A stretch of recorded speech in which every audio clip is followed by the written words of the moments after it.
Hello साथियों, incarnation class में आप सभी का स्वागत है। मैं अभिषेक आप सभी का अपने प्लेटफॉर्म पर स्वागत करता हूं। आज की क्लास में संस्कृत में हम सूक्त लेके आए हैं। जैसे सूक्ति आता है एक लाइन का, तो उसका भावार्थ या अर्थ लिखने के लिए होता है, ठीक है। वो 1 नंबर या अति लघुत्तरी में आपको पूछा जाता है। इसके पिछले वाले वीडियो में हम श्लोक बताए थे, तो श्लोक और सूक्ति आपका दोनों आ सकता है या दोनों में से एक आ सकता है, ठीक है। तो ये हर परीक्षा में लगभग जो है आपका हर सेमेस्टर में, चाहे वो फर्स्ट सेमेस्टर हो चाहे वो थर्ड सेमेस्टर हो, ठीक है, तो लगभग आता ही एक, ठीक है। तो चलिए हम स्टार्ट करते हैं।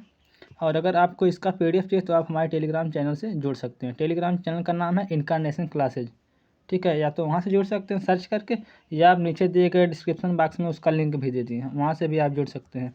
अगर आपको किसी प्रकार की समस्या हो रही है तो हमारे अबाउट सेक्शन में हमारा कॉन्टैक्ट नंबर भी दिया गया, ठीक है, वहाँ से भी आप कॉन्टैक्ट कर सकते हैं। और इस समय आपको एक सूचना हम और बता दें, हो सकता है आपका अगले मंथ से जो है मार्च से आपके टीचिंग लगे, ठीक है। यानी कि आपके जो नज़दीकी स्कूल है प्राइमरी का, उसमें आपको पढ़ाने का इंटर्नशिप मिले, ठीक है। तो आप लोग जो है इंटर्नशिप देने जरूर जाएगा, यानी कि आप लोग पढ़ाने के लिए 1 मंथ जरूर जाइएगा, ठीक है। उससे क्या होता है, कुछ ना कुछ आपको नया अनुभव मिलता है, ठीक है। बच्चों के साथ कैसे जो है उनको क्या बताना चाहिए, किस प्रकार उनको पढ़ाना चाहिए, थोड़ा अनुभव होता है, ठीक है। उससे भी आपको ज्ञान बढ़ेगा। तो चलिए स्टार्ट करते हैं। उस पर एक वीडियो हम लाएंगे, बेसिकली कैसे मतलब जाएं क्या पढ़ाएं, ठीक है। तो चलिए स्टार्ट करते हैं। पहला है सूक्त सत्यवद धर्म च। अब ये सूक्त दिया रहेगा, इसी का अर्थ या भावार्थ लिखना रहेगा। तो इसका मतलब ये होता है सत्यवद मतलब सत्य वचन बोलिए, ठीक है। और धर्म च मतलब धर्म का जो है आचरण करिए। इसका बस इतना ही अर्थ हुआ, लेकिन हम लोग क्या करेंगे, उसको थोड़ी सा अपने से वाक्य उसमें जोड़कर, जैसे तुम हमेशा सत्य वचन ही बोलो, हमेशा धर्म के अनुसार ही आचरण करो, ये हम इतना एक्स्ट्रा जोड़कर अर्थ लिखेंगे, ठीक है। अगला है वद वाक्य शुभ सदा। अब इस सूक्त का क्या होगा अर्थ, तुम हमेशा ही शुभ प्रिय एवं श्रेष्ठ वाक्य बोलो, ठीक है। फिर अगला है नहीं सत्यात् परम धनम, ठीक है। इसका अर्थ क्या होगा, सर्वप्रथम धन सत्य ही है, इस संसार में सत्य से श्रेष्ठ कुछ भी नहीं है, अतः हमें सत्य का ही पालन करना चाहिए, ठीक है। लेकिन इसका केवल इतना ही मतलब है, सत्य ही सबसे बड़ा धन है, ठीक है, इसके अलावा कुछ नहीं। इसका इतना ही अर्थ है, लेकिन हम पूरा उतना भावार्थ सहित इस तरह लिखेंगे, सर्वप्रथम धन सत्य ही है, इस संसार में सत्य से श्रेष्ठ कुछ भी नहीं है, ठीक है, अतः हमें सत्य का पालन करना चाहिए। इसके बाद अगला है, बहुत ही इम्पोर्टेंट है, ये तो कई बार एग्जाम में आया है, हितम मनोहारी चय दुर्लभम वचः। इसका मतलब होता है हितकारी वचन, यानी कि जो हितकारी मतलब आपको अच्छे लगे, या जैसे अच्छे कहने का मतलब किसी के हित में कोई बात कहे, तो इसका अर्थ क्या होगा, जो वचन हितकारी है और कानों को सुनने में प्रिय भी है, वैसा वचन अर्थात जिसमें दोनों गुण हो मिलना कठिन है, क्योंकि प्रायः जो वचन हितकारी होता है वह वचन मन को प्रिय लगने वाला वचन ही हमेशा हितकारी नहीं होता है, ठीक है। कहने का मतलब हमेशा जो हितकारी वचन होता है वो दुर्लभ से ही मिलता है, हमेशा इतना सरलता से नहीं मिलता, क्योंकि हितकारी का वचन कौन करेगा, हमारे घर वाले ही हमारे हित के बारे में सोचेंगे। ऐसा तो है नहीं कि कोई दूसरा जो बताएगा, आपके अध्यापक लोग आपके हित के बारे में आपको बात कुछ कहेंगे, ठीक है। और कोई बाहर का जो रहेगा वो कोई नहीं आपका हित चाहेगा, ठीक है। तो ये जो है बहुत महत्वपूर्ण है, ठीक है, इसलिए हम वेरी वेरी इंपॉर्टेंट यहाँ पे देखिए हम चिन्ह भी लगा दिए हैं, ठीक है। अगला है कीर्ति यश स जीवित है। इसका अर्थ क्या होगा, जो मनुष्य श्रेष्ठ कार्यों को करके यश कमाता है उसी का जीवन सार्थक है, जिसका यश नहीं उसका जीवन मृत्यु के समान है, ठीक है। इसका अर्थ ये हुआ। अगला है, ये भी बहुत इंपॉर्टेंट है, ये भी कई बार एग्जाम में पूछा गया है, संतोष परमम सुखम। इसका देखिए अर्थ तो यही इतना ही हो जाएगा, संतोष ही सबसे परम सुख है या सबसे बड़ा सुख है। लेकिन इसका भावार्थ सहित कैसे लिखेंगे, सबसे श्रेष्ठ सुख संतोष सुखी है, वह सुख जिसके पास होता है वह हमेशा सुखी रहता है। असंतुष्ट व्यक्ति धन धान्य आदि से संपन्न होने पर भी दुखी रहता है। इसीलिए हमारे पास जो कुछ भी है उसमें संतुष्ट रहना चाहिए। जैसे आप देखे होंगे अपने गांव में या और जहां भी, बहुत से लोगों के पास पैसा तो बहुत होता है लेकिन वो सुखी रह ही नहीं रहते हैं। ठीक है, उनको हमेशा कुछ न कुछ पाने की हमेशा लालसा रहती है, जैसे हमें और धन मिल जाए या हम कुछ और कर लें, तो क्या उनको संतोष नहीं है। अभी आप देखिए साधु होते हैं, उनके पास पैसा वगैरह कुछ नहीं होता, साधु होते हैं या कोई जैसे महात्मा हैं, तो क्या होता है उनके पास तो पैसा होता नहीं, लेकिन वो केवल बस उतना खाते हैं, बनाते हैं, अपना जो है अपना आश्रम में बहुत अच्छे से रहते हैं। उनसे देश दुनिया और लालच इस सब से कोई मतलब नहीं, पैसे रुपए इस सब से। ठीक है, हालांकि आजकल तो भाई कुछ भी हो सकता है, लेकिन पहले की जो लोग साधु थे वो बहुत ही अच्छे से मतलब रहते थे। इसके बाद ये जो है बहुत ही इम्पोर्टेंट है, उदार चरिता नाम तो वसुधैव कुटुम्बकम। अब ये जो सूक्त है इसका अर्थ कैसे लिखेंगे, ये भी कई बार एग्जाम में आया था। ठीक है, तो ये जो हम तीनों टिक लगाए हैं इसको आप लोग जरूर रट लीजिएगा। ठीक है, हो सकता है इसी में से कोई ना कोई टकरा जाए, तो बहुत ही आप लोग मतलब हेल्प हो जाएगी। उदार चरित्र वाले संपूर्ण पृथ्वी को अपने परिवार के समान मानते हैं। वे दूसरों के भेदभाव नहीं करते हैं, सभी को अपना मानकर सद्भावपूर्ण आचरण करते हैं। ठीक है,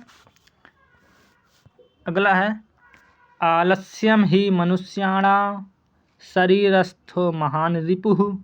अब इसका अर्थ, इस सूक्त का अर्थ क्या होगा, शरीर में स्थित आलस्य ही मनुष्यों का सबसे बड़ा शत्रु है। अब इसका तो अर्थ इतना ही है, अब आप और आगे भी बढ़ा सकते हैं। इसी प्रकार जो है मनुष्य अगर आलस्य करता है तो अपने जहाँ पे लक्ष्य को प्राप्त करना होता है तो उससे विफल हो जाता है। ठीक है, और भी आप कुछ भी जोड़कर आगे लिख सकते हैं। ठीक है, ताकि 2-3 लाइन और बढ़ जाए, लेकिन मेन अर्थ तो इतना ही है ना, शरीर में स्थित आलस्य जो होता है मनुष्य का वो सबसे बड़ा शत्रु होता है। इसका अर्थ यही है। अगला है गुणा सर्वत्र पूज्यते। इसका अर्थ होता है गुणों की सभी जगह पूजा होती है। ठीक है, अब जिसके अंदर अच्छा गुण होगा, भले ही ऐसा अच्छा गुण का मतलब ये नहीं है कि वो बहुत ही सुंदर है, ब्यूटी है, ऐसा नहीं, उसके जो गुण यानी कि जो कर्म है उससे लोग उनकी पूजा करते हैं, उनको जानते हैं। अब जैसे देखिए विकास सर हैं, विकास दिव्य कीर्ति सर, उनके चेहरे को देखकर नहीं लोग उनको बहुत सम्मान देते हैं, बल्कि उनके जो पढ़ाने की शैली है, जो तरीका है, कितने अच्छे से वो बताते हैं, उन गुणों को सब लोग प्रणाम और उनको जो है सम्मान देते हैं। ठीक है, तो वही चीज़ जो है गुणों की सभी जगह पूजा होती है। ठीक है, इसके बाद अगला अर्थ है, अगला सूक्त है साहित्य संगीत कला बहीन साक्षात पशु पृच्छ विषाणहीन। सॉरी, जैसे जैसे कहने का मतलब ये है कि थोड़ी सा जो है संस्कृत पढ़ने में हमको भी थोड़ी दिक्कत होती है ना, जैसे आप लोगों को दिक्कत होती है उसी प्रकार हमको भी थोड़ी सी दिक्कत होनी, क्योंकि हम भी जो बहुत दिन बाद जो है ये पढ़ रहे हैं। ठीक है, संस्कृत थोड़ी बहुत दिक्कत हो जाती है उच्चारण करने में। तो इसका अर्थ क्या है, साहित्य संगीत और कला से रहित, यानी कि जिसमें संगीत साहित्य और कला जिस व्यक्ति के अंदर नहीं रहता है वो पूँछ और सींग से रहित साक्षात पशु होता है। ठीक है, कहने का मतलब ऐसे पशु के समान होता है जैसा पशु जो होता है जिसके पास सींग नहीं हो और जिसके पास पूँछ नहीं। अब बताइए, जैसे मान लीजिए भैंस है, उसके पास सींग ना हो और पूँछ ना हो, तो बताइए वो जो है कैसा लगेगा पशु, बहुत ही मतलब अटपटा लगेगा ना। तो वही बात है कि मनुष्य जो है बिल्कुल उसी तरह लगता है एक पशु के समान। ठीक है, अगला है पुणे यशो लभते। अब पुणे यशो लभते का अर्थ होगा पुण्य से ही यश की प्राप्ति होती है। ठीक है, इसका अर्थ यही होगा। इसके बाद अगला है जो बहुत महत्वपूर्ण, ये भी है विद्या धनम सर्वधनम प्रधानम। अब इसका मतलब ये है कि विद्या धनम मतलब विद्या रूपी धन, और सर्वधनम मतलब सभी धनों में प्रधानम मतलब प्रधान है। तो इसको लिखेंगे, इसका अर्थ है विद्या रूपी धन सभी धनों में श्रेष्ठ धन है ना। देखिए हम धीरे धीरे इसलिए बता रहे हैं क्योंकि जो है आप जैसे कुछ लोग जो है साइंस बैकग्राउंड से होते हैं तो वो लोग जो है संस्कृत नहीं पढ़े होते तो उनको दिक्कत होती है, ठीक है, इसलिए हम धीरे धीरे बता रहे हैं। और आप जो अंत तक अगर आप लोग देखेंगे इस वीडियो को तो आपको ऐसा नहीं है कि बिल्कुल समझ नहीं आएगा, समझ में आपको जरूर आएगा। और ये सब जो सूक्तियाँ हम लिए हैं कभी ना कभी आपने पिछली कक्षाओं में आपने जरूर पढ़ा होगा, ठीक है। इसके बाद अगला है विद्या विहीन पशु। विद्या विहीन क्या होते हैं? पशु के समान होते हैं। जो विद्या विहीन व्यक्ति होते हैं वो कैसे होते हैं? पशु के समान होते हैं। जो जिसके पास विद्या नहीं रहेगा इस समय तो पशु के ही समान रहेगा ना। जैसे सब लोग सब कुछ जानते हैं, अब बताइए एक व्यक्ति ऐसा हो जिसमें उसको कुछ पता ही नहीं तो क्या होगा? वो तो एक पशु के समान ही नहीं रहेगा ना। अगला सत्यमेव जयते नान्यतम। अब इस सूक्त का अर्थ हो गया सत्य की ही जो जीत होती है, झूठ की नहीं। तो आप सभी लोग जानते हैं सत्य का ही हमेशा विजय होता है या जीत होती है, लेकिन झूठ का नहीं होता है, ठीक है। फिर अगला है ना ही सत्यात परमो धर्म है। सत्य से बढ़कर कोई धर्म नहीं है। इसका अर्थ क्या हो जाएगा? सत्य से बढ़कर कोई धर्म नहीं है। इसके बाद अगला है, देखिए हम बहुत आपका टाइम नहीं ले रहे हैं, ठीक है, थोड़ा सा जल्दी जल्दी कर रहे हैं। तस्मात् प्रियम ही वक्तव्यम वचने का दरिद्रता। हमेशा प्रिय वचन ही बोलना चाहिए। इसका अर्थ क्या? हमेशा प्रिय वचन ही बोलना चाहिए। बोलने से किसी बात की गरीबी नहीं है, ठीक है। जैसे कहने का मतलब बोलने में किस बात की गरीबी, ठीक है। हमेशा प्रिय वचन बोलना चाहिए। ऐसा नहीं है कि किसी को ऐसा बोले ताकि उसको मतलब खराब लगे या बुरा महसूस हो। आप हमेशा बोलिए प्री बोलने में क्या जा रहा है? ऐसा तो है नहीं कुछ उसमें खर्चा लग रहा है, पैसा आपका खर्च हो जाएगा। और अगर आप जो है थोड़ा सा कड़वा बोलेंगे तो आपका पैसा आपको मिल जाएगा, ठीक है, ऐसा तो कुछ तो है नहीं, या उसमें गरीबी अमीरी भी नहीं है ना। तो आपको हमेशा क्या बोलना चाहिए? प्री बोलना चाहिए। प्री बोलने से दरिद्रता नहीं आती है, ठीक है। चलिए अगला है परोपकाराय सत्राम विभूतयः। अब इसका अर्थ क्या होगा? सज्जन परोपकार के लिए ही होते हैं, ठीक है। अगला है आत्मनः प्रतिकूलानि परेशान न सचेता न समाचरेत, ठीक है। इसका अर्थ क्या होगा? स्वयं के प्रतिकूल कभी दूसरों के साथ आचरित ना करें, ठीक है। अगला है परोपकारः पुण्डाय पापाय परपीडनम या परपीडनम। इसका क्या हो जाएगा अर्थ? परोपकार पुण्य तथा परपीडन पाप देने वाला होता है। ये सब जो इधर जितने भी हैं ये सब बहुत ज़्यादा नहीं पूछा, कभी काल एक दो पूछ लिया, नहीं तो जो हम उधर बोले शुरुआत में वही ज़्यादा महत्वपूर्ण है, ठीक है। इसके बाद अगला है क्रोधो ही शत्रु प्रथमो नारायणम। अब इसका अर्थ क्या होगा? मनुष्य का प्रथम शत्रु क्रोध ही है, ठीक है। जैसे ये सब हम इसलिए ले लें क्योंकि कभी कभी पीएनपी जो है हार्ड क्वेश्चन बना देती है, ठीक है, तो कभी कभी दिक्कत हो जाती है, इसलिए हम सारा कुछ ले लिए हैं, इसमें कवर कर दे रहे हैं, ठीक है। और अगर आप एक बार आप सीरीज भी देख लीजिएगा उसमें भी कुछ होगा तो उसको भी देख लीजिएगा। वैसे हम सारा कुछ कवर कर दिए हैं इसमें। अहिंसा परमो धर्म है। अब अहिंसा का मतलब क्या होता है? कि किसी को ना मारा जाए, यानी कि हिंसा ना किया जाए। अहिंसा सबसे बड़ा धन है, अर्थात किसी को बेवजह ना मारा जाए, ठीक है। अहिंसा परमो धर्म है, तो यहाँ पे जो हम लिख दिए हैं अहिंसा सबसे बड़ा धन है, यहाँ पे आप लोग कर लीजिएगा अहिंसा सबसे बड़ा धर्म है, ठीक है। अगला सूक्त है जननी जन्मभूमिश्च स्वर्गाद अपि गरीयसी।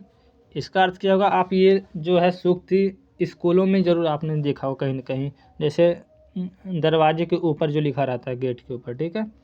इसका अर्थ होगा माता और जन्मभूमि स्वर्ग से भी बढ़कर होते हैं, ठीक है।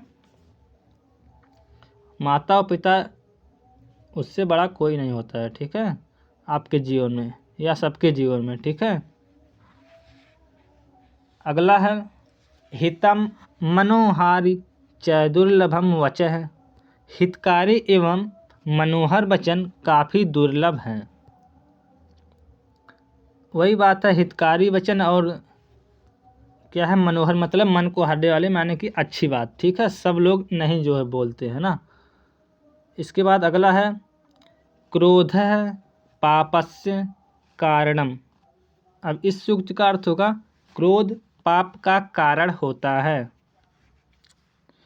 ठीक है। इसके बाद लास्ट है ना च धर्मो दया परम। इसका अर्थ क्या होगा, दया से बढ़कर कोई धर्म नहीं। आशा कि आप लोगों को ये पूरा जो है समझ में आएगा। अगर नहीं समझ में आया है तो आप फिर से 2-3 बार रिवाइज करिएगा, आपको धीरे धीरे आ जाएगा। और आप हमारे अगर चैनल को सब्सक्राइब नहीं किए हैं अभी तक तो आप तुरंत सब्सक्राइब करिए और हमारे टेलीग्राम चैनल से जुड़िए, ठीक है। और यहाँ पे दिए गए यूट्यूब, इंस्टाग्राम, फेसबुक, इन सब पेज पर आप हमको फॉलो कर सकते हैं, ठीक है। वहाँ पे आप जाकर सर्च कर लीजिएगा इनकार्नेशन क्लासेज, ठीक है। तो आज के लिए बस इतना ही। Thank you, bye bye, take care.